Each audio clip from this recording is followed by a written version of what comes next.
2, 3, 4.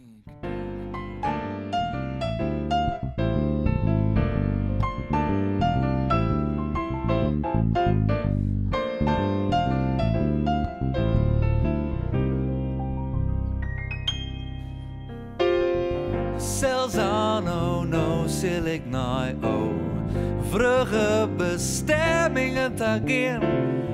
Daarvoor de brieven besjoeg ik een prachtig famkesteen. Een groene jurk, hier een kruljend, hier van het allermooiste reet.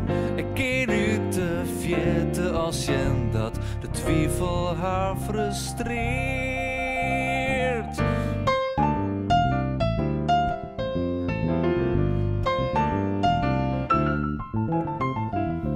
Ook bij de brieven bezonken is Famke haast al liet het zicht.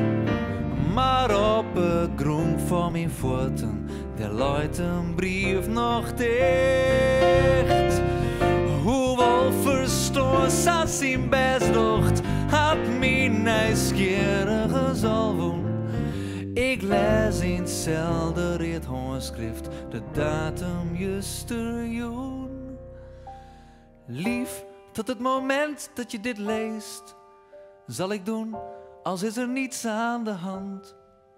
Het vuur, de geest zijn al lang geweest, ik ben al jaren uitgebrand. En bij ons samen was ik altijd bedeesd. Jij de ruige zee, ik het kalme strand, benadert het meest. Want totdat je dit nu leest, heb ik me altijd steeds vermand.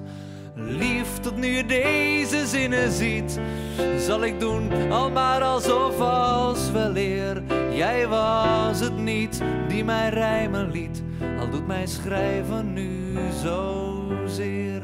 Echt de man voor wie mijn hart jou verliet, heb ik nooit gesproken, geen enkele keer. Het doet me zo verdriet als je deze zinnen ziet, en daarom blijf ik niet meer. Lief, nu bij vers 5 van dit kwintijn, hoor je de voordeur, doe ik open en dicht.